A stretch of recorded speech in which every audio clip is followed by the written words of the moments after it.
The Vertical Self-Management Center, a glimpse into hell. The platform, or El Hoyo, presents a stark, terrifying reality. It is a vertical prison structure known as the Hole. In this place, a platform laden with food descends daily. It stops briefly at each level. Those on the higher levels feast without restraint. They leave only scraps or nothing at all for those below. This system creates an immediate and brutal hierarchy. The arbitrary nature of one's placement dictates survival or starvation. It is a perfect allegory for resource inequality and systemic injustice, condensed into a nightmarish experiment. Our protagonist, Goreng, enters the Hole voluntarily. He hopes to earn an accredited diploma. He brings with him a copy of Don Quixote, a symbol of idealism. This idealism is quickly shattered. He awakens on level 48. His cellmate is Trimagasi, a cynical older man. Trimagasi has already adapted to the cruel logic of the Hole. He understands that survival often means abandoning morality. The initial interactions between them set the stage for the profound despair that permeates this vertical world, a world where hope is a scarce commodity. The descent of the platform each day is a moment of intense anxiety. It is also a moment of profound disappointment for many. The sight of ravaged food or its complete absence underscores the inherent unfairness. Those above have no incentive to show restraint. Those below are left to face the grim consequences. The structure itself promotes selfishness and conflict. It pits inmate against inmate in a desperate struggle for basic sustenance. This daily ritual quickly erodes any sense of community or shared humanity among the prisoners confined within its walls. The film quickly establishes that the Hole is not merely a physical prison, it is a psychological torture chamber. It strips away layers of civility and compassion. It reveals the raw, often ugly core of human nature when pushed to extremes. The initial shock Goreng experiences gives way to a dawning understanding. He sees that the system is designed to break its inhabitants. It forces them to confront the worst aspects of themselves and others. This environment makes one question the value of an existence defined by such relentless deprivation and struggle. Antinatalism is a philosophical position. It argues that bringing new sentient beings into existence is morally problematic. This view often stems from the recognition of suffering. It acknowledges that suffering is an inevitable part of life. Antinatalists suggest that by not procreating, one prevents a new individual from experiencing this guaranteed harm. While life can contain joys, these joys do not negate the pains. The absence of pain, which non-existence ensures, is considered a significant good. This philosophy challenges the common assumption that life is an inherent gift. The platform serves as a powerful, if unintentional, illustration of antinatalist concerns. The world within the Hole is one of almost unmitigated suffering. There is physical pain from starvation and violence. There is psychological anguish from fear, despair, and betrayal. The very structure of the Hole ensures that most of its inhabitants will experience profound hardship. From an antinatalist perspective, to willingly bring a child into such a system would be a deeply questionable act. It would be to subject that child to a high probability of intense suffering for no fault of its own. The film does not explicitly state an antinatalist message. However, its themes resonate strongly with the philosophy. The constant struggle for survival, the cruelty, the injustice, these are all harms that antinatalists seek to prevent. When characters like Trimagasi explain the grim realities, he says, "It is obvious that one must do terrible things to survive." This highlights a world where moral compromises are necessary for continued existence. Such a world is precisely the kind of place where the choice not to initiate a new life might seem not only rational, but compassionate. Consider the asymmetry between pleasure and pain. The absence of pain is good, even if no one experiences that good. The absence of pleasure is not bad, unless there is someone who is deprived of that pleasure.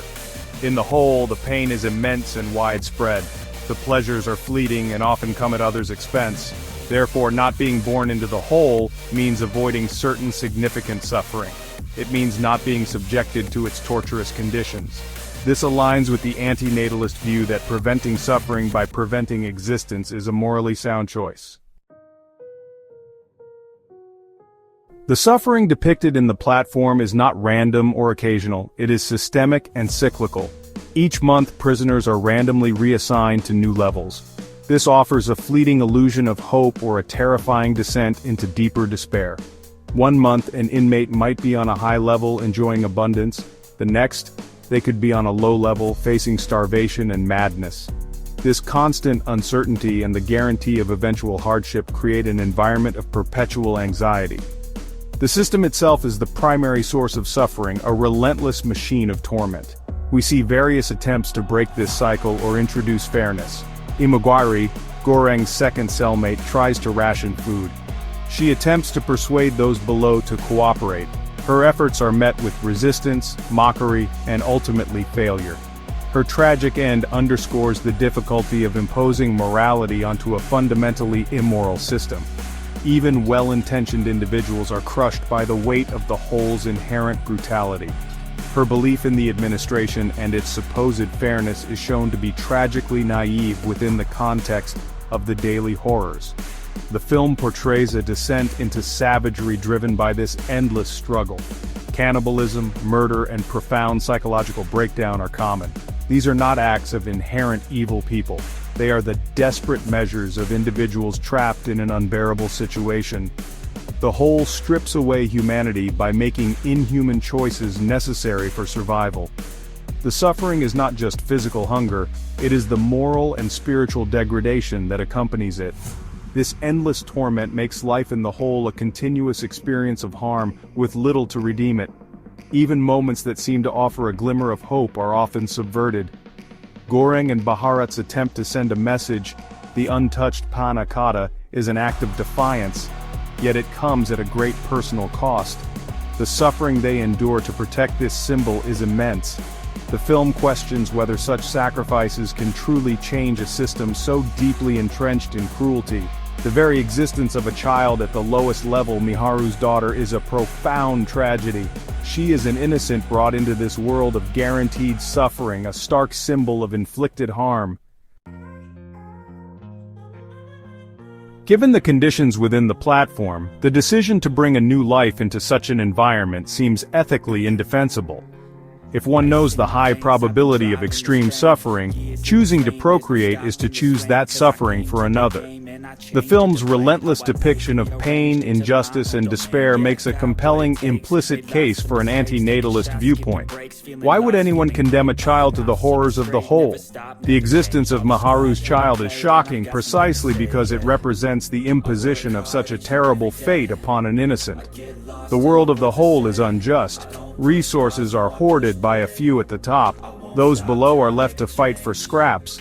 There is no fairness, no meritocracy, only the luck of the draw determining one's fate. This is a magnified version of injustices present in the wider world. If one believes the world, like the whole, is fundamentally structured to cause suffering for many, then abstaining from procreation can be seen as a rational and moral act. It is an act of preventing certain harm to a potential individual who cannot consent to their own existence in such conditions. Goreng's journey ends with him sending the child upwards, supposedly as the message. This act can be interpreted in multiple ways. Is it a symbol of hope, a belief that innocence can inspire change? Or is it a desperate, perhaps futile gesture in a system designed to crush such hopes? From an antinatalist perspective, while saving this particular child is commendable, the prior act of bringing her into this world was the initial harm. The focus shifts from rescue within a bad system to the prevention of entry into that system altogether. Ultimately, the platform forces viewers to confront uncomfortable questions about existence. It shows a world where suffering is not just a possibility, but a near certainty for most. In such a context, the choice to not bring new life into the world is not an act of pessimism. Instead, it can be viewed as an act of profound compassion. It is a decision to shield a potential being from the inevitable pain and despair that such an existence would entail. The film, through its brutal honesty, makes one consider if, for some, it is truly better never to have been.